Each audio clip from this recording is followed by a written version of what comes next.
प्रभु राम देव भगवान अल्लाह खुदा ईश आदि नाम एक ही शक्ति के हैं। वो कैसा है, कहां है, कैसे मिलता है, किसने देखा है? ये प्रश्नवाचक चिन्ह पूर्ण रूप से हटाने के लिए अवश्य सुनिए जगत गुरु तत्वदर्शी संत रामपाल जी महाराज के अमृत वचन, सर्व पवित्र धर्मों के पवित्र शास्त्रों के आधार पर।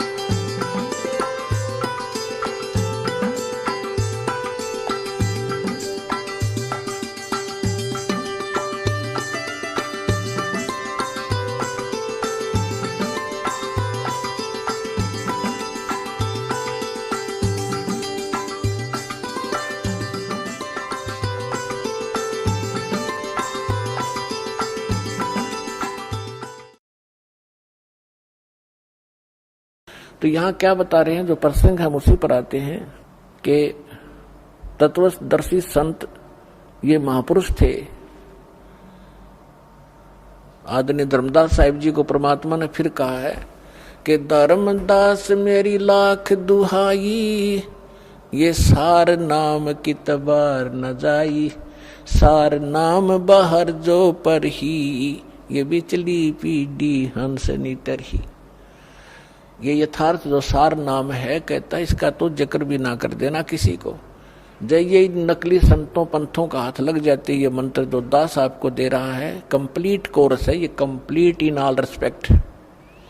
इसमें से इन अनाड़ियों ने, जैसे कार होती है तो किसी ने तो स्पेयर पार्ट की दुकान में से एक बैरिंग खरीद लिया और किसी ने एक व्हील खरीद लिया, टायर ले लिया, किसी ने स्टीयरिंग ठा लिया और वो नौका हट जा या गाड़ी बन गई। एक पहिया ने घुमाते फिरे, जैसे कोई तो किलिंग किलिंग नाम दे है, कलंग श्रृंग किलंग, कोई अरंग अरंग देता है, कोई ओंकार ओम रंकार ये अटबट देते हैं।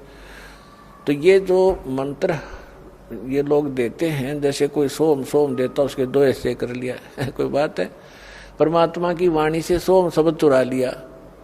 जैसे किसी के घर से मोटरसाइकिल उठा लिया चोरी की, तो फिर इसको चलाने का तरीका क्या बता रहे हैं ये कि इस सोहम के दो भाग कर लो, सो बाहर हम अंदर।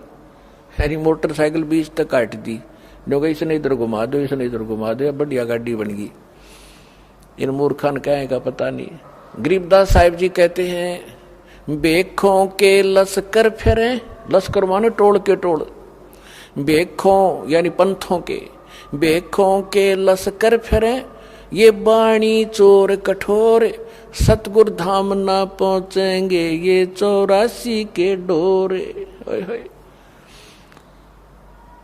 कहते हैं कि इन बेखों के कितने पंथों के झुंड फिरते हैं, परमात्मा की बाणी चुरा के, बाणी चोर कठोर, और इतने ढीठ बना दिए, लड़ने को तैयार हो जाते, सच्चाई सुनना नहीं चाहते, मरने कटने को तैयार हो जाते। क्या साधु संतों के ये लक्षण होते हैं?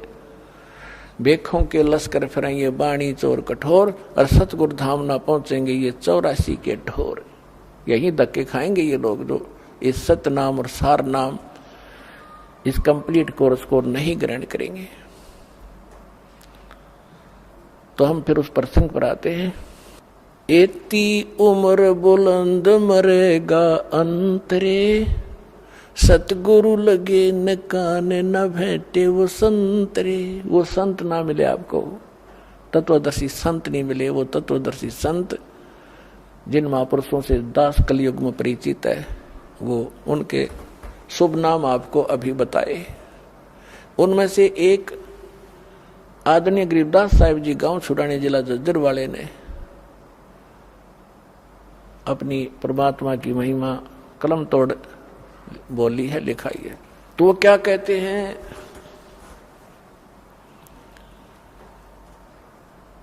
परमात्मा की महिमा बताई है।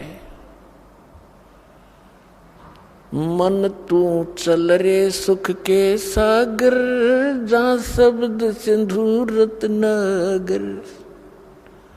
सुख सागर किसे कहते हैं? शंखों लहर मेहर की उपजे, कहर नहीं जा कोई।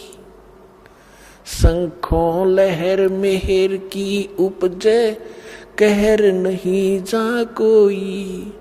दास गरीब अचल अविनाशी, सुख का सागर सोई। मन तू सुख के सागर बस रे भाई, और न ऐसा यस रे कि जहां शंखों लहर मेहर की उपजे। अपने आत्मा, अब हम 5 तत्वों से बने हुए पुतले में रहते हैं। इसमें कभी बीपी हाई, कभी लो, कभी कोई काम, कभी क्रोध, कोई लालच दुखी कर रहा होता है। हम सड़ रहे हैं इसके अंदर, अपने कर्म बिगाड़ रहे हैं। अन्मिलना वही है जो लिख रखा आपके प्रारब्ध में, आपकी किस्मत में। इसे अधिक नहीं मिलेगा, इसे न्यून भी नहीं रहेगा, कम भी नहीं रहेगा। लेकिन ये बात हमसे कोसों दूर होगी, हमें कोई ये दृढ़ करने वाला नहीं रहा। अब तो घर में भी ना रहे, सबने माया जोड़न की ट्रेनिंग ले रखी है। पहले कम से कम माता पिता, दादा दादी, कोई गलती करता बालक ने क्या करते, ना भाई ये काम ना करिए, भगवान रुष्ट हो जाएगा।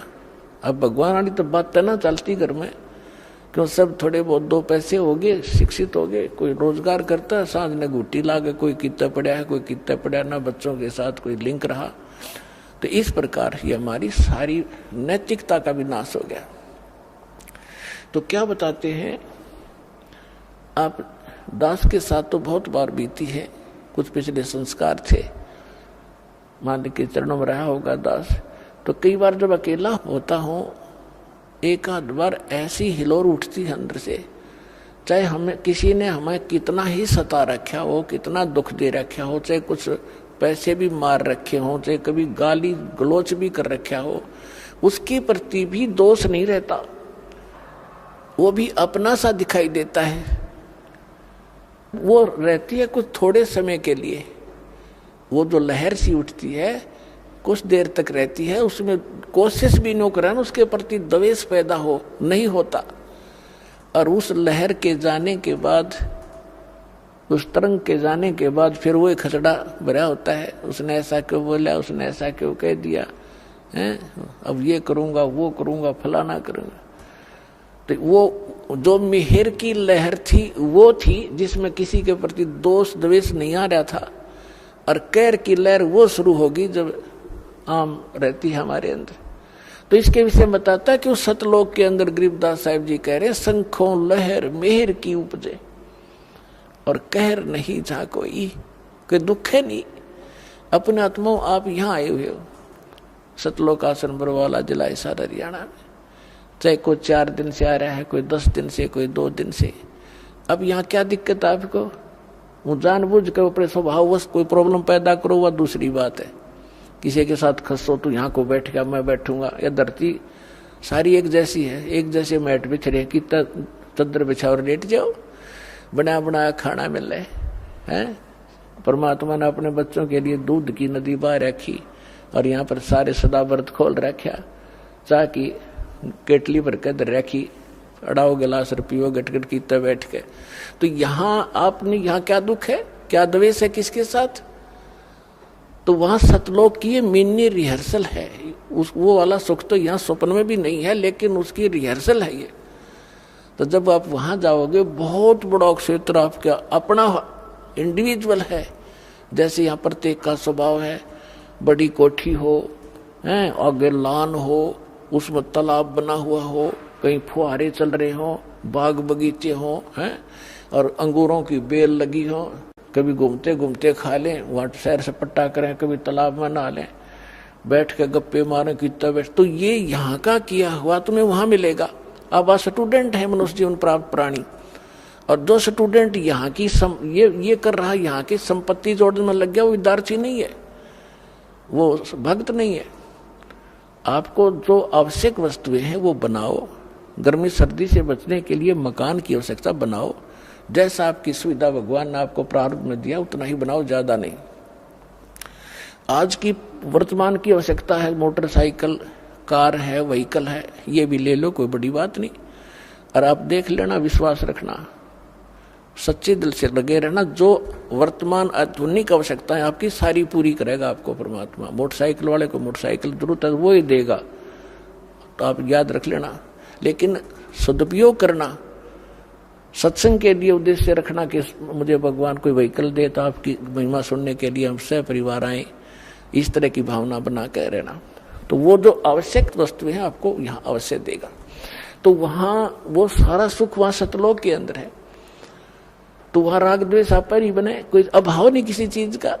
या तो चोर जब करेगा जब उसको भूखा मर रहा होगा, या उसने लोगों की तरह कोठी बनाने की होड़ लगी हुई होगी, तो तब आपकी इस ज्ञान से वृत्ति हटेगी जो हमारी एक पशु पक्षी जैसी वृत्ति थी। जैसे गोबर का भूंड हमने देखा खेतों में, गोबर का भूंड, ये पहले मनुष्य था जो घना धन जोड़ दिया बैंक में बनाने वाला, फिर वो भूंड बन गया। हमने देखा पशु गोबर कर देते खेतों में, और भूंड और भूंडनी वह दोनों पति पत्नी उस गोबर ने इकट्ठा करने में सारा दिन लगे रहे, और बना के उसके गोले और बिल में ठोक ले, और उन इकट्ठा करते करते को पशु के पैर का नीचा आकर दोनों मर जा, वो गोबर इकट्ठा करा रह गया। तो हम उसी व्यक्ति के जीव हैं जो भक्ति नहीं करते, इस ज्ञान से परिचित नहीं है। बैंक जोड़ लिया, कोठी बना ले हैं, और पता नहीं के बना कर प्लाट लेकर डाल दो, घोड़े पीछा के हो जाएंगे, कल मृत्यु हो जा, परसों गधा बना कर वहीं घूम रहा होगा उस प्लाटों के अंदर से। तो ये इस ज्ञान से आपको, ये सत्य ज्ञान है, ये गॉड गिवन स्पिरिचुअल नॉलेज है, किसी डूम बाट के गीत नहीं है ये आपका घड़े काम आएंगे। तो इससे आपकी वो जो हवस थी बकवादों की वो खत्म हो जाएगी।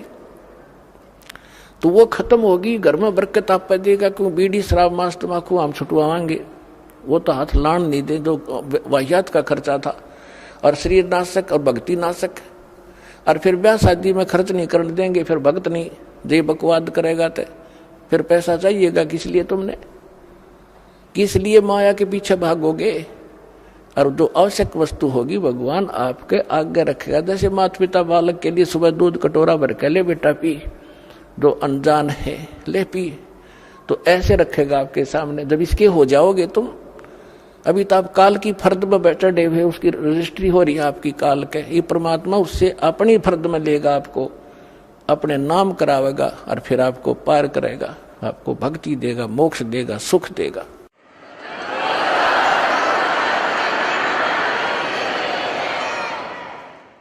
तो परमात्मा क्या बताते हैं, इस गंदे लोक में आपने कितने जन्म खो दिए धक्के खा के।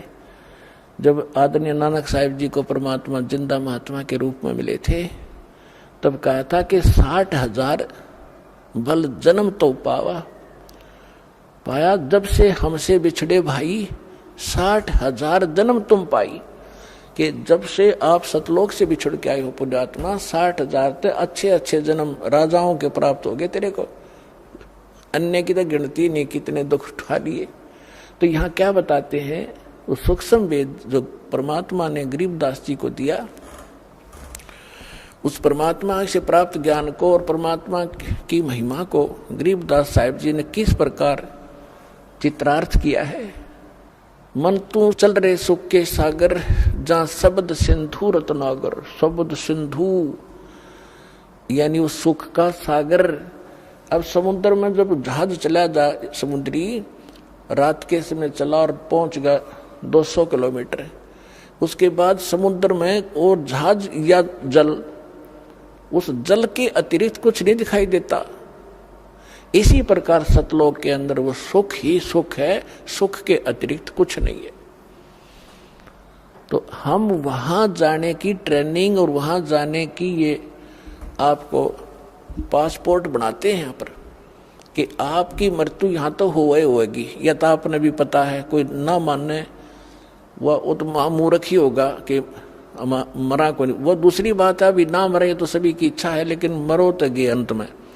और जिस संपत्ति को अपना मानने बैठे हो परिवार को, यूं आपका नहीं है। आपकी मृत्यु के बाद बनवाना, आप नाइजीरिया में जन्म लोगे और बच्चे इंडिया में, तो आपके कहां से हुए? काल ने रोल मार रखी, आपकी अक्ल मार रखी हमारी।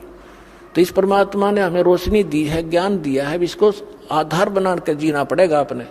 तो यहां से तो मृत्यु होगी होगी, फिर क्यों ना आशा वहां जाने की लगाएं, इन बच्चों से हटाएं। क्योंकि जब तक हम बच्चों के साथ हैं, हम अपना कर्तव्य पूरा करें जो इनके प्रति है। लेकिन ये आशा रखें ये अपने नहीं है, ये एक मालिक के बच्चे हैं, धनी के हैं, हमारी सेवा दी है, हम सेवा करेंगे इनकी। धनी के बच्चों की सेवा नहीं करता वो भी दोषी, फिर वो नौकरी से निकाल दिया जाता। इस तरह आप अपने इस जीवन को इस आधार से रखो और फिर यहां से चलने मृत्यु के समय ये रहे कि परमात्मा ने भी, सब संतों ने बताया और भगवान ने बताया, और ये दास आज गुण गा रहा है वही कि वो, तो ये झूठ नहीं हो सकती। तो इस मन पापी को यही रहने की आदत पड़ी हुई है, इसकी ये वृत्ति हटाकर वहां जोड़ो।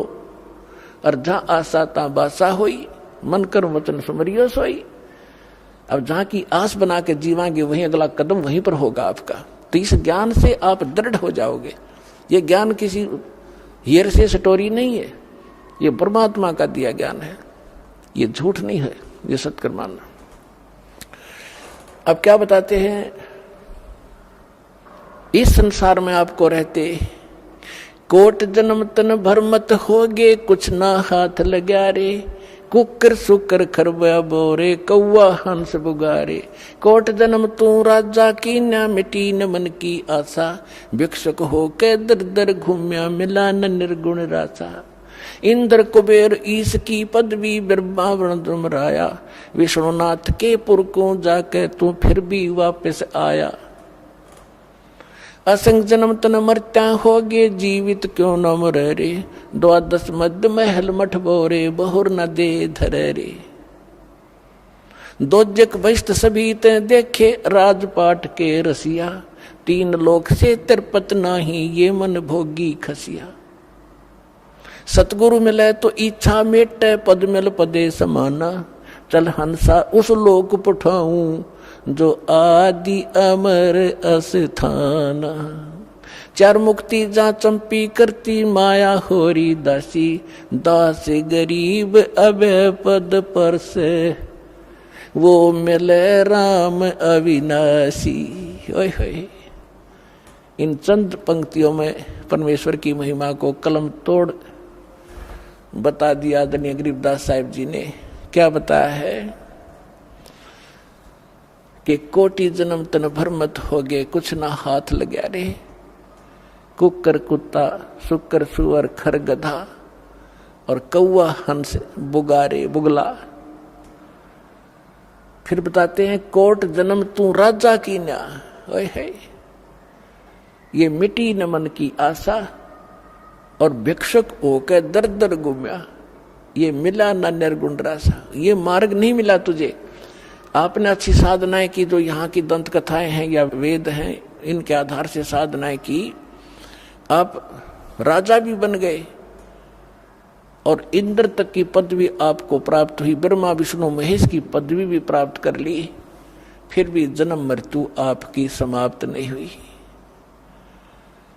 अब जैसे क्या बताना चाहते हैं कि आप जी जैसे अब वर्तमान में प्रत्येक भक्त, जो भी नर या नारी, परमात्मा की भक्ति के बिना टिक नहीं रहा, टिक ही नहीं सकती आत्मा, क्योंकि इसको भगवान की जरूरत है। और जब से ये उससे बिछड़ी है, उसी समय इसको इसका एहसास हो गया था कोई बहुत बड़ी अनमोल वस्तु गुम होगी तेरी। उसकी खोज या काल के लोक में हम कर रहे हैं, वो यहाँ नहीं है, वो सतलोक में है और वहां जाकर मिलेगा। उसका साधन और तरीका ये है, जैसे परमात्मा ने बताया कि आप ऐसे भी साधक रहे हो, घर त्याग दिया मालिक पाने के लिए, जंगल में जाकर बैठ के एक वृक्ष के नीचे, और फिर नगरी में आए, कुछ भिक्षा जैसी भी आपको मिली, रोटी मिल गई 10-5, उनको ले गए। 2 रोटी सुबह खाई, 2 शाम न, 4 सुबह 4 शाम न खा के, और बाकी बची हुईयों को वृक्ष का टांग दिया करते, कपड़े में बांध के, बस सूख जाती थी। सूखने के बाद रोटियां खराब नहीं होती, उनको फिर 2-3 दिन तक भे बेकर खाया करते थे साधु संत, ताकि रोज अपना समय खराब ना हो, रोटी मांगने जाना पड़े। तो परमात्मा कहते ऐसी भी तूने साधना कर ली, लेकिन फिर भी काल के जाल में फंसा रहा। और इन साधनाओं से, ऐसे कठिन साधनाओं से आपने क्या क्या प्राप्ति हुई। इंद्र स्वर्ग का राजा बन गए।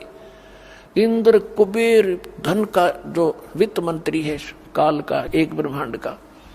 इंद्र कुबेर ईश की पदवी है। और ब्रह्मा वर्ण धर्मराया, आप विष्णु की पदवी पाई, आपने ब्रह्मा की पदवी पा ली, आपने शंकर की पदवी भी पा ली। ये ब्रह्मा विष्णु महेश जो वर्तमान वाले ये मर जाएंगे। इसके बाद जो अच्छी आत्माएं होंगी, काल उनको अपने पुत्र के रूप में जन्म देकर उनको फिर से इस पोस्ट पर विराजमान करता रहेगा। इसका ऐसा प्रोसेस है। पहले मर चुके हैं ब्रह्मा विष्णु महेश वाले आत्माएं, वो यहीं भटक रही हैं आपके साथ। तो कहते इंद्र कुबेर ईश की पदवी ब्रह्मा वर्ण धराया, और विष्णु नाथ के लोक को जाके तुम फिर भी जन्म वर्ण में आया। जिसको आप सुप्रीम पावर मान रहे हो जान पड़े में विष्णु जी को, तुम विष्णु के लोक में जाकर भी जन्म वर्ण में आए। यहाँ थोड़ी सी कथा सुनाते हैं। एक मार्कंडे नाम के ऋषि थे, वो बंगाल की खाड़ी में साधना कर रहे थे। अब इनको ज्ञान जैसा है, वो अपने ज्ञान को सुप्रीम मानकर अन्य से तभी कर रहे होते हैं। मार्कंडेय ऋषि ब्रह्म के साधक थे। ओम नाम का जाप और हठ योग करना इनका एक स्वाभाविक कर्म बना हुआ है। इनको ये लोकवेद है। वैसे हठ योग किसी ग्रंथ में नहीं है, सुना सुना ऐसे ही हठ योग करते हैं। हठ योग से तप बन जाता है, तप से राज्य प्राप्त होता है, राज्य प्राप्त करके प्राणी नरक में जाता है। अब गरीबदास जी महाराज कहते हैं इस ज्ञान में कि डंब करे डूंगर चढ़े, अंतर छीनी झूल, और जग जाने भक्ति करे, यो बोवे सूल बबूल। किक्कर के कांटे बोरा अपने भविष्य में। आज हमने चाहिए कुछ भी दिखाई देता हो, बड़ा साधक हजारों वर्ष तक बैठा है। साधना तो ये है जो आप अब आपको मिली है। नाम उठत नाम बैठत नाम सोत जागवे, नाम खाते नाम पीते नाम से लागवे, नाम से मोक्ष होगा। फिर भी मार्कंडेय ऋषि साधना कर रहा था। इंद्र जो है स्वर्ग का राजा, 72 चतुर्युग तक उसका शासन काल होता है। ब्रह्मा जी के एक दिन में 14 इंद्रों का शासन काल पूरा हो जाता है। 14 इंद्र। तो इंद्र की जो पदवी प्राप्त होती है वो यज्ञ से, तप से प्राप्त होती है। तो इंद्र को एक और हिदायत दी जाती है स्वर्ग के राजा को, यदि तेरे शासन काल में 72 चतुर्युग में यदि किसी ने इंद्र की पदवी प्राप्त करने योग्य तप साधना यज्ञ धर्म कर लिया, तो तुझे पद रहित करके उसको पोस्ट दे दी जाएगी। उसको ये साधना ना करने देना, उसको खंडित कराना, ये तेरी जिम्मेवारी है। तो उसको चिंता बनी रहती है कि तेरे शासन काल में इंद्र को कि कोई ऐसा तप ऐसा यज्ञ ना कर ले जिससे तेरी पदवी को खतरा हो, तुझे पद से हटाया जाए। राज के लिए तो ये लाखों सैनिक मरवा देते राजा लोग, और तो फिर राज कैसे छूटे इन पे। उसको चिंता बनी रहती है। वो अपने देवताओं की ड्यूटी लगाता है, तुम इधर भटकते रहो, तुम इधर जाओ, को तपस्या कर रहा हो तो मुझे बताओ। तो उसको पता चला कि बंगाल की खाड़ी में एक मार्कंडेय नाम के ऋषि बहुत वर्षों से साधना कर रहे हैं। उसको चिंता हुई कि यदि मार्कंडेय ऋषि ने तप पूरा कर लिया तो तेरी इंद्र की पदवी को खतरा होगा। तो उसने एक उर्वशी भेजी उसको, उसके खंडित कराने के लिए उसके तप को। और उर्वशी को ऐसी सिद्धियां दे दी कि उसने वहां जाकर के बसंत जैसा वातावरण बना दिया। और वहां अपने आप ऐसे सुरीले घंटियां बजने लगी जैसे साजबाज बजते हैं, जैसे गानों के अंदर वो बाजे बजते हैं, साजबाज बजता है, ऐसे शुरू हो गए। और आसपास बहुत सुगंध आने लगी हवा में, शीतलता, सुंदर बहुत सुहावनी शीतलता भर गई। और वो लड़की जो उर्वशी गई थी, मार्कंडेय ऋषि की आधी आंखें खुली थी, आधी बंद थी। वो सामने डांस करने लगी थोड़ी सी दूरी पे। अपनी चटक मटक कर रही थी, बकवास दो उसने करनी होती है। मार्कंडेय ऋषि ने कोई गतिविधि नहीं की। लास्ट में वो बिल्कुल निवस्त्र होगी। तब मार्कंडेय ऋषि ने कहा कि हे बेटी, हे बहन, हे माई, आप यहाँ किस उद्देश्य से आए हो? आप अपने वस्त्र पहनो।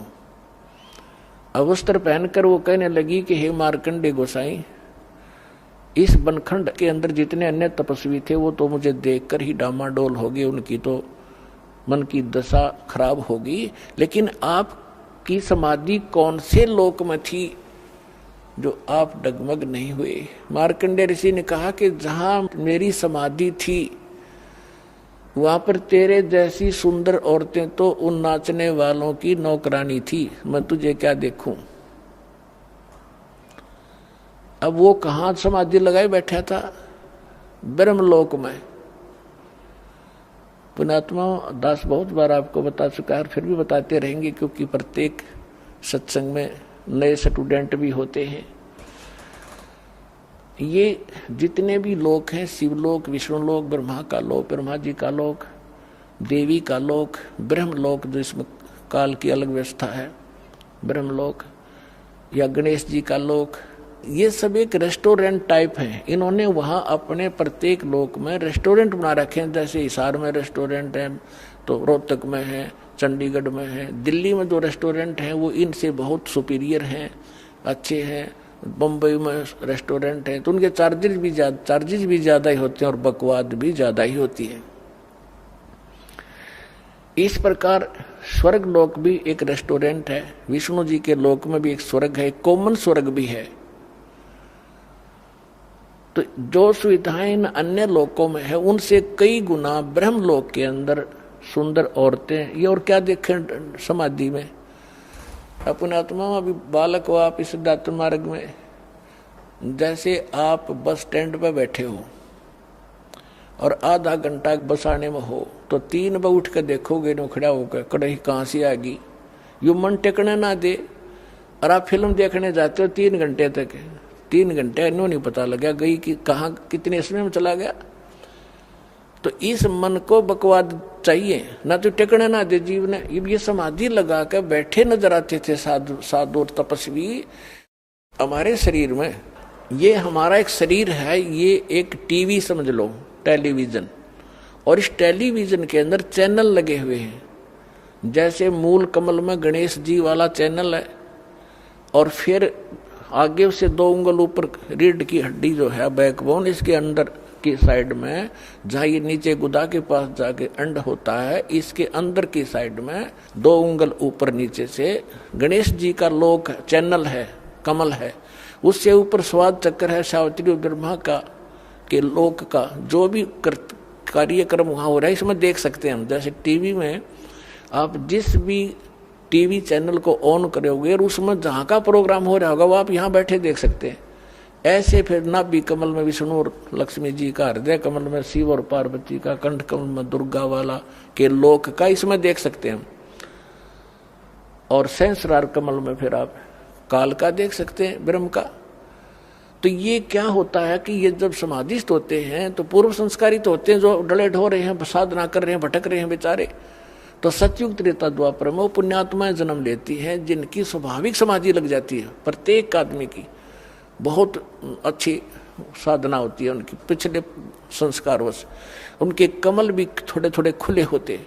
तो अभ्यास करने से कोई कमल खुल जाता है। जिस कमल में को वो देख रहा है और टेलीविजन की तरह काम कर रहा है, कहीं नाच हो रहे हैं, कहीं गाने हो रहे हैं, कहीं बाग बगीचे लहर फले फूले दिखाई देते हैं और फिर आगे घूमता रहता। तो ऐसे ये मन यहाँ तो बैठा दिखे, 10 वर्ष पीछे बैठा है, इतने समय से बैठा है, और ऊपर वो देख रहा है, सैर सपट्टे कर रहा है।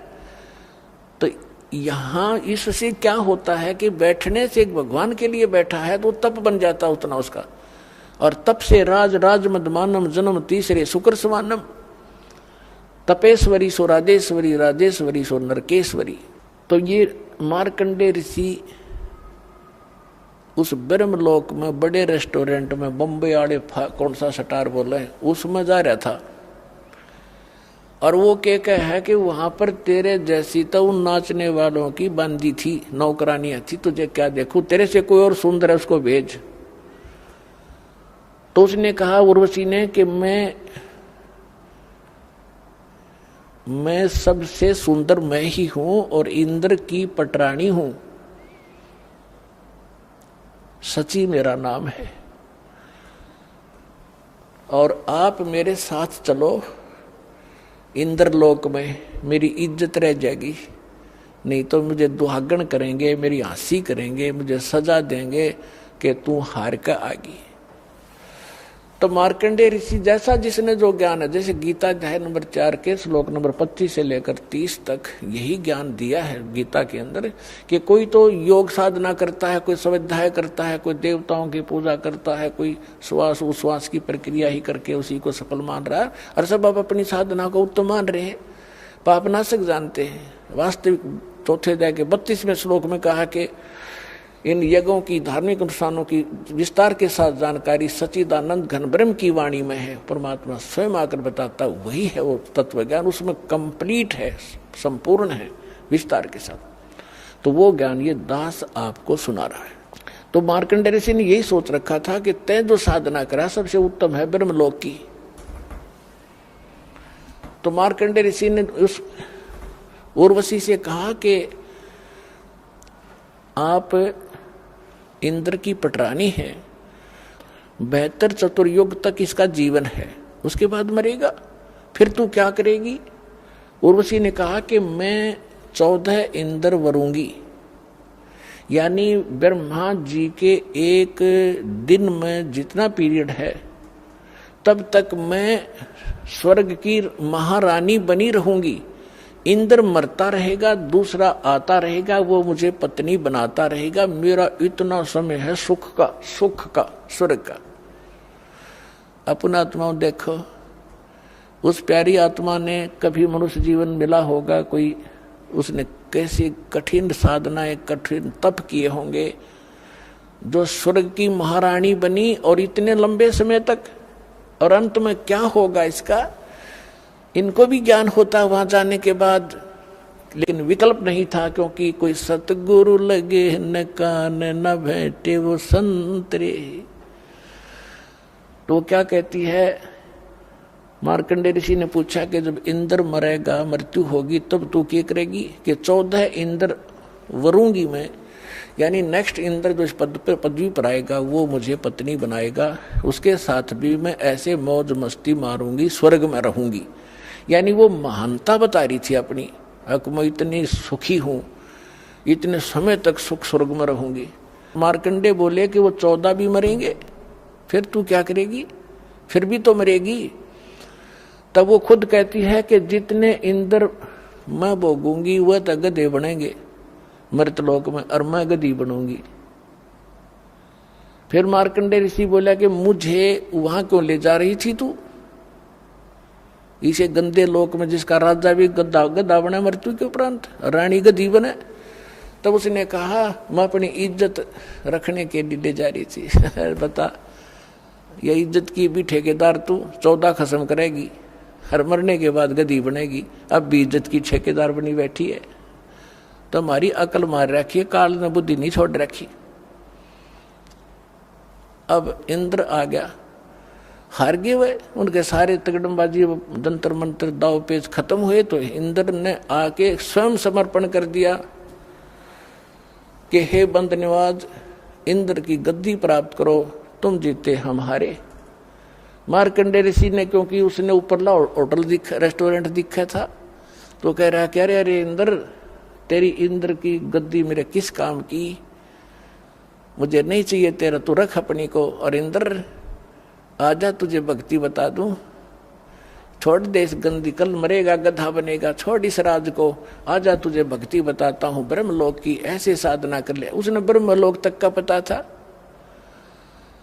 अब देखो सबके साथ अपने आत्माओं, इंद्र का राज्य की ये स्थिति है। क्या कहता है कि हे महाराज जी, अब तो मुझे राज करने दो, फिर कभी देखूंगा। फिर खाक देखा गधा बने पास, फिर तो कुमार देखेगा तने। यह अकल है हमारे अंदर नहीं, क्योंकि वो छूटती को नहीं, वह बकवाद। अब आप किसी कोई सुख से जीवन जी रहा है, थोड़ा बहुत कोई अधिकारी कर्मचारी बना हुआ है, और उसको जाकर समझाने की चेष्टा, हमने दास का तो बिटर एक्सपीरियंस है जब इस मार्ग को स्टार्ट किया। जो खास ऐसे लगते थे कि मेरी हर बात को मानते थे और अवश्य स्वीकार करेंगे, वह भी काल के प्रभाव से कति मरोड़ी खा गए। तब उनसे समझाता था कि कल ने आप इस जीवन को बर्बाद करके गधे बनोगे। तो पहले तो ये क्या कहते थे, किसने देखा गधे बनेंगे। फिर हम बताते थे जैसे अंधा गलत मार्ग जा रहा है, बाग की बजाय जंगल में जा रहा है, और उसको कोई आंखों वाला कहे कि भाई सूरदास आप गलत रास्ते आ रहे हो, कहाँ जा रहे हो, कहता हूँ बाग में जा रहा हूँ। नहीं, बाग नहीं है, इधर तो भयंकर बियाबान है, इसमें हिंसक जानवर है, तुझे खा जाएंगे पहाड़ के, आप वापस जाइए और इधर हो जाए, बैक जाइए। और वो अंधा नो का किसने देखा है, देखी जाएगी, है कोई बात है। अंधे ने दिखता ना, आंखें लगी वो मानने ना, तो मर बाढ़ में पड़ कुएं में जा, फिर उस बड़ में वो काम तो होगा ही होगा जो बता रहा आंखों वाला। तो ये जितने संत थे ये आंखों वाले थे, जिनको भगवान मिले, दास ने जिनके अभी शुभ नाम आपको सुनाई। इन महापुरुषों ने हमें मार्गदर्शन किया है कि कोट जन्म तन भर मत होगे, कुछ ना हाथ लगा रे, कुकर सुकर खरवा बोरे, कौआ हंस बगारे। कालजा पाट जा जब जिस दिन आपकी अकाल की बांग उतर जाएगी, कुत्ते गधे सुअर बन जाओगे। आज तो आपका दस्ती को ना काम बन जाएंगे, क्यों समय पर टूक मिल रहे हैं, अच्छा बढ़िया कोठी मिल गई और समझना रिया कहानी बिगड़ेगी, मृत्यु के तुरंत मृत्यु हुई और फिर वो काम आपका तैयार है जो संतों ने पहले बता रखे। तो वो क्या कहता है जिससे हम समझाया करते, देखी जाएगी किसने देखा। अरे देखा जिन्हें वो बता रहे हैं वो मूर्ख थोड़े ही थे। तो अंधे ने ना दिखे तो आंखें की मान लेनी चाहिए। और फिर देखी जाएगी, गधा अपने पास के देखेगा, फिर तो कुम्हार देखेगा। अपना देखना देखना तो अब है, बुराई छोड़ सत्य ज्ञान ग्रहण कर, गलत साधना भी त्याग, और सतलोक आश्रम बरवाला जिला हिसार में और कल्याण करा।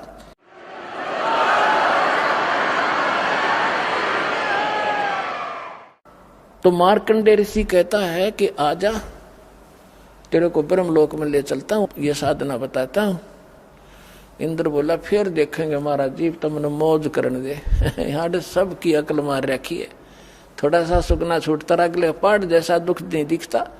तो जब हमारी अकाल की भांग उतर जाएगी, कबीर साहब कहते हैं, कबीर ये माया अटपटी सब घटान अड़ी, और किस किस ने समझाऊं या कुआ भांग पड़ी। अब जिस तो बात करो सब वाय बोली बोलेगा। जैसे किसी ठेके पर देखो शराब वाले पे शाम के समय 5-7 घुटी ला कर आ रहे हो, और उन तो बात करो कहाँ गया ना, मौज मार के आया हूँ। दूसरे तो करोगे वो भी यही भाषा बोलेगा, और ऐसे लड़खड़ा के चलेंगे। सबकी एक जैसी चाल, एक जैसी भाषा होगी। तो जिसने या काल की भांग पी रखी है सब यही भाषा प्रयोग करेंगे, वो बोल ही नहीं सकते दूसरी, उनके बस की बात नहीं। तो इस सत्संग से, इस तत्व ज्ञान से, ये एंटीबायोटिक जो कैप्सूल आपको खिलाए जाएंगे, इससे अब भांग उतरेगी, और फिर नो पता लगेगा गधे बनेंगे। अब नशा उतरे पाछा पता लगा आदमी ने कि रात ने कहाँ पड़ा था कुरड़ियों पर गंद में, उसको देख देख कर भी गलानी बनेगी, सचमुच शराबी का यहाँ गिरा था मैं रात को। तो उस समय आपको आभास होगा। तो इन आंखों वालों ने बताया है। अब वही क्या बता रहे हैं कि असंग जन्म तन मरता होगे, जीवित क्यों न मरे रे। अब असंग जन्म मरते होगे, जीवित मरना क्या है।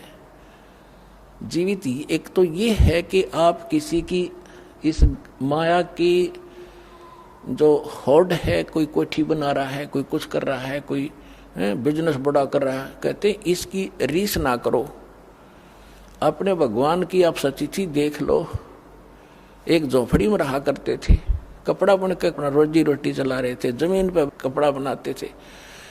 अब वो क्या कहना चाहते हैं कि अगर वो उन कोठी बंगले आने की रीस करते थे, एक वचन से बना लेते, एक महल देखने जोगा, सारा संसार देखना आवे। लेकिन इस लोक में फिर हम भी फिर वो कोठी गार्डन में लगे रहते, वो तो अपने वचन से बना लेते। तो उन्होंने झोंपड़ी बनाकर टाइम पास इसलिए रिहर्सल करके दिखाया, इस गंदे लोक में इतना भी पर्याप्त है। गरते 3.5 हाथ गणाते 3.25। कबीर साहब कहते हैं क्या क्या चढ़ावे मैडिया लंबी भी तू सार, और गरते 3.5 हाथ गणाते 3.25।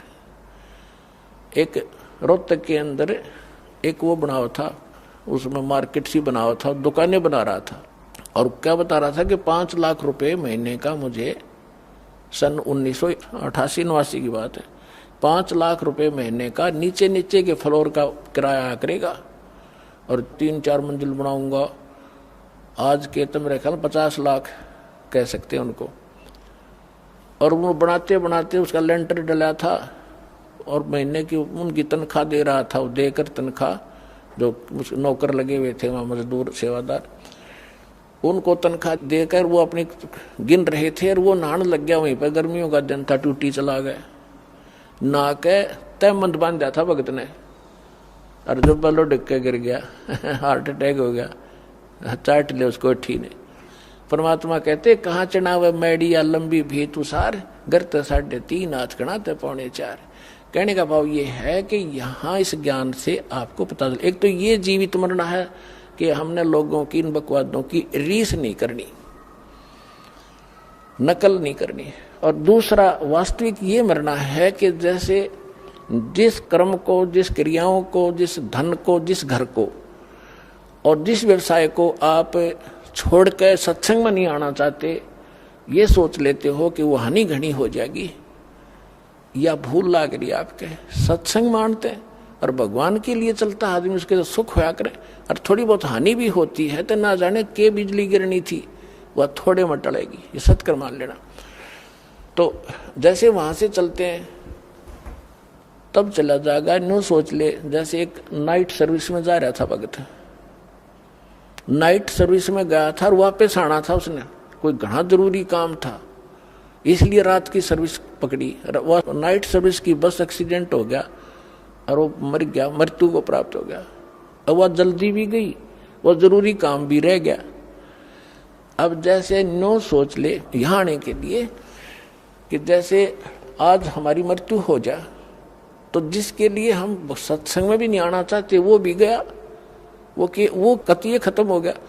तो ये सोच कर यहाँ चल पड़ा कि नो सोच लो मेरी मृत्यु हो गई आज, और 3 दिन 4 दिन आप आ जाओ यहाँ मृतक हो गए। अब 3 दिन में 4 दिन में यदि कोई हानि होती है तो फिर जाकर संभाल लेंगे उसने, वैसे तो होगी नहीं, परमात्मा आपको घना सारा देगा। और जब परमानेंट टिकट कट गई फिर क्या करोगे, फिर भी तो रहेगा सारा काम धरा। तो इस प्रकार आप यहाँ आओ तो न्यू सोच लो कि भी मर गए, ये तो कभी भी हो सकता है, यू काम तय। और वो जिसके लिए आप भगवान से भी दूर होना चाहते हो और सत्संग भी सुनने की टाइम नहीं है, और कल को कोई उत्सुक होगी तो फिर क्या करोगे, फिर परमानेंट गए, फिर उसने कभी नहीं संभाल सकते जिसके ऊपर आप भगवान से भी दूर हो रहे हो। तो यहाँ बताते हैं आप नो सोच लो 3 दिन मर गए, 3 दिन के बाद कि मैं बिगड़ेगा तो फिर संभाल लेंगे अपना 2 महीने फालतू करके, उसको फिर सेट कर देंगे, परमात्मा साथ देगा आपको। ये विश्वास करना, आपको राहत थोड़े से दिन में दिखाई देगी। जैसे आपने आज कोई बीज बोया है, आम की गुठली, अब वो बोई है, सही बीज है, आपका प्रोसेस ठीक है उसको उपजाने का, तो उसका टाइम लगेगा थोड़ा अंकुर आने में। तो कबीर साहब कहते हैं धीरे धीरे रे मना, धीरे सब कुछ हो, माड़ी सींचे सौगड़ा, समय आई फड़ो। तो टाइम दो भगवान ने थोड़ा सा, और फिर देखना आपके पड़ोसी भी देखा करेंगे, इनके क्या आ गया, ये सब कितना हो, इनके घर में धन है, कहाँ से बरकत हो रही है, ये काम भी करते ना दिखते, रोज सत्संग में खड़े रहते हैं। तो पुण्यात्मा ये समर्थ है। तो क्या बताते हैं कि असंग जन्म तन मरत्या हो गए, जीवित क्यों ना मरे रे, और दवा 10 दर मद महल मठ बोरे, बहुर ना दे धरे रे। अब आज तक हमने ये 10वां द्वार इस पर घाटा जोड़ रखा था। 10वां द्वार तो इस काल के ही लोक के अंदर है, इस काल के ही ब्रह्मंडों के अंदर है। अब हमने 12वें द्वार को पार करके सतलोक में जाना है। एक जम्मू के अंदर है रांझड़ी, कोई कबीर पंथी का है, उन्हें कक्का बेरा नहीं, वो छाती कूटा करता, गर्मा द्वार, इस तो ऊपर कोई जानता ही नहीं। मैंने एक मेरे पास ही गर्मा द्वार तो 11वें द्वार का उसने पता भी नहीं वो है कहाँ, पर सुन सुनाई बात से। और ये प्रैक्टिकल कार्य है, इसको जो इसका प्रैक्टिकल होगा वही समझ सकेगा। तो 11वां द्वार तो जैसे 21 ब्रह्मांड का आपको चित्र भी दिखाया है, उसके बाद 7 संग ब्रह्मांड है इस अक्षर पुरुष के, 21 ब्रह्मांड है सर पुरुष के, और 7 संग ब्रह्मांड का क्षेत्र है अक्षर पुरुष का। सर पुरुष के अक्षेत्र से निकलकर जो अक्षर पुरुष के लोक में प्रवेश करते हैं वो एक द्वार है, वो 11वां द्वार है। और अक्षर पुरुष के लोक को पार करके परम अक्षर ब्रह्म सतपुरुष के सतलोक में जो प्रवेश करते हैं वो 12वां लोक है, 12वां द्वार है। उस द्वार को पार करके फिर सतलोक आता है। तो यहाँ गरीबदास जी कहते हैं कि असंग जन्म तन मरत्या हो गए, जीवित क्यों नाम रह रे, और 12 मध्य महल मठ बोरे। वो महल, वो स्थान जहां जाने के बाद फिर जन्म नहीं होता, बहुर ना दे धरे रे। फिर क्या बताते हैं कि दोजक बहिष्ट सभी ते देखे राजपाट के रसिया, और 3 लोक से तिरपत नाही यो मन भोगी खसिया। अब जैसे कोई गांव का सरपंच बन जाता है तो उसमें संतोष नहीं है, नो सोचा चेयरमैन बनूं। चेयरमैन कई गांवों के ऊपर होता है। चेयरमैन बनने के बाद वो अच्छी नमस्ते करणीय गणे हो जाए उसको, तो इन्होंने सोचा एमएलए बनूं। जब बात बने एमएलए बनने के बाद उसने न्यू चिंता बनाया है कि मैं मंत्री बनूं ताकि मैं वाह वाह हो। और मंत्री बनने के बाद फिर उसकी ये टेंडेंसी बन जाती है कि भाई मुख्यमंत्री बनूं। जब बात बना विपराधीन ही हूं मैं। और मुख्यमंत्री बनने के बाद इन्होंने सोचा प्रधानमंत्री की पोस्ट मिला, जब जी साहब है इतना मृत्यु हो जा भाई गदा बना पावे। तो परमात्मा कहते कि दोजक भिष्ट सभी ते देखे राजपाट के रसिया, और 3 लोक भी दे देना इस मन पापी को। इसका संतोष नहीं है आपकी दुर्गति कराने के लिए। कहते 3 लोक से तिरपत नाही ये मन भोगी खसिया। फिर क्या बताते हैं, सतगुरु मिले तो इच्छा मेटे, पद मिल पदे समाना। सतगुरु मिले तो ये इच्छा मिटावे यहाँ की बकवादों की, इस गंदे लोक का शीशा सामने करके दर्पण दिखा देगा। सतगुरु मिले तो, सच्चा संत मिले तो इच्छा मिटे, और पद मिल पदे समाना। जैसे गीता अध्याय नंबर 15 के श्लोक नंबर 4 में कहा है कि तत्वदर्शी संत की प्राप्ति के उपरांत परमेश्वर के उस परम पद की खोज करनी चाहिए, जहां जाने के बाद साधक फिर लौटकर संसार में नहीं आते। अब ये सूक्ष्म वेद इस गीता और वेद और इनके ज्ञानों से भी परम गूढ़ ज्ञान है इसके अंदर। इसमें क्या बताया गरीबदास साहिब जी ने कि सतगुरु मिले तो इच्छा मिटे, और पद मिल पदे समाना। पद माने पद्धति, ये कोड वर्ड है संतों के।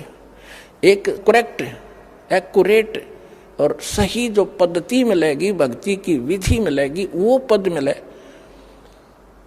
पद मिल पदे समाना। फिर कौन से पद में समा जाओगे, जहां जाने के बाद साधक फिर लौटकर कभी संसार में नहीं आते। सतगुरु मिले तो इच्छा मिटे, और फिर वो सतगुरु मिलेगा तो वो पद्धति भी सही बताएगा, और जिस पद्धति से फिर वो परम पद प्राप्त होगा, जहां जाने के बाद साधक फिर लौटकर कभी संसार में नहीं आते। सतगुरु मिले तो इच्छा मिटे, पद मिल पदे समाना, और चल हंसा उस लोक पठाऊं। गीता अध्याय नंबर 18 के श्लोक नंबर 62 में कहा है कि अर्जुन तू सर्वभाव से उस परमेश्वर की शरण में जा, उसकी कृपा से तू परम शांति को और उस सनातन शाश्वत स्थान को, सनातन परम धाम को प्राप्त होगा, अमर धाम को प्राप्त होगा। सतगुरु मिले तो इच्छा मिटे, पद मिल पदे समाना, और चल हंसा उस लोक पठाऊं, जो आदि अमर स्थान, जो शाश्वत स्थान है। फिर वहां क्या सुख है, 4 मुक्ति जा चंपी करती माया होरी दासी। जो यहाँ की 4थी मुक्ति है वो भी नाशवान है, लेकिन वहां तेरे चरणों में सदा सुख उससे भी अधिक पड़ा रहेगा। तेरे हाजिर नौकर की तरह खड़े रहेंगे ये सुख। 4 मुक्ति जा चंपी करती माया होरी दासी, दास गरीब अबे पद पर से वो मिले राम अविनाशी। परम अक्षर उत्तम पुरुषत्व अन्य परमात्मा उद्धारते, ये लोग धर्म आविश्य विवर्ती अवैश्वर। कहते वो अविनाशी परमात्मा मिलेगा, और 4 मुक्ति तेरे चरणों में सदा पड़ी रहा करेंगी। तो वो साधना इस दास के पास से उपलब्ध करो और अपना कल्याण कराओ। अभी आपको भक्तों के कुछ भक्तों के अनुभव सुनाते हैं, ये ध्यान से सुने। देखो पुराने भक्त तो दृढ़ हो चुके हैं, नए भक्त उनका मन तभी संतोष पाएगा जब अपने भाई बहनों से वो परमात्मा से प्राप्त उस अनमोल सुख का अनुभव सुनेंगे। अब सुनिएगा। आइए अब हम उन श्रद्धालुओं के अनुभव जानते हैं जो जगत गुरु तत्वदर्शी संत रामपाल जी महाराज जी से दीक्षा प्राप्त कर चुके हैं तथा उनके द्वारा बताए गए भक्ति मार्ग पर चल रहे हैं। बहन जी नमस्कार। नमस्ते जी, सत साहिब जी। क्या शुभ नाम है बहन जी आपका? मेरा नाम सुनीता वर्मा, या मैं यमुनानगर से हूँ जी। बहन जी संत रामपाल जी महाराज की शरण में आने से पहले आप कौन सी भक्ति करते थे? जी मैं धन धन सतगुरु से 20 साल जुड़ी रही, तो मतलब और भी सारे तीज त्यौहार करते थी, दिवाली, होली, करवा चौथ, होली और सारी दीपावली और अष्टमी, पितरों की पूजा सारी कुछ करती थी जी मैं। तो मुझे वहाँ से कोई संतुष्टि नहीं हुई। धन धन सतगुरु से आपने कौन से संत से नाम उपदेश ले रखा था? संत सा सतनाम जी से। संत सा सतनाम जी ने आपको क्या नाम उपदेश दिया था? जी सतपुरुष अकाल मूरत शब्द स्वरूपी राम। तो माता जी संत सा सतनाम जी ने जो मंत्र आपको जाप करने के लिए दिया था, सतपुरुष अकाल मूरत शब्द स्वरूपी राम, इस मंत्र का जाप आपने कितने दिन तक किया? 20 साल तक जी। तो 20 साल की जो आपने भक्ति की, उस भक्ति से आपको क्या लाभ मिला? जी लाभ तो कोई मिला नहीं जी, और उल्टा उसका नुकसान ही हो गया था जी। मतलब ओपरी मेरे में जीन आ गया, जीन था जी मेरे पास बहुत बड़ा, तो वहाँ से कोई फ़र्क नहीं लगा। मैं सारे पीर फकीरों पर भी घूमी, जीन था बहुत तकड़ा। माता जी संत सा सतनाम से नाम उपदेश लेके आपने 20 साल भक्ति की, लेकिन उस भक्ति का आप बता रहे आपको कोई लाभ नहीं मिला। फिर आप परम संत सतगुरु रामपाल जी महाराज की शरण में कैसे आए? ये सबसे पहले जी मुझे एक अखबार का वैसे ही एक टुकड़ा मिल गया अखबार का। मैंने कभी अखबार पढ़ती भी नहीं थी, तो मैंने उसमें गुरुजी रामपाल जी का लेख देखा था भी, राधा स्वामी की कहानी उन्हीं की ज़बानी। तो उन्होंने सबके मंत्र दिए हुए थे और लिख रखा था भी वो जय गणेश देवा, आते बोलो जय माता की, पिछले बोलो जय माता की, इससे ये भक्ति नहीं आए, इससे कोई लाभ नहीं होगा आपको। तो मेरे को बहुत अजीब सा लगा। मैंने कहा ये संत रामपाल जी महाराज जी और सबके राधा स्वामियों के मंत्रों का जाप और धनधर सतगुरु का, आसाराम बापू जी का, सबके जाप बता रहे थे।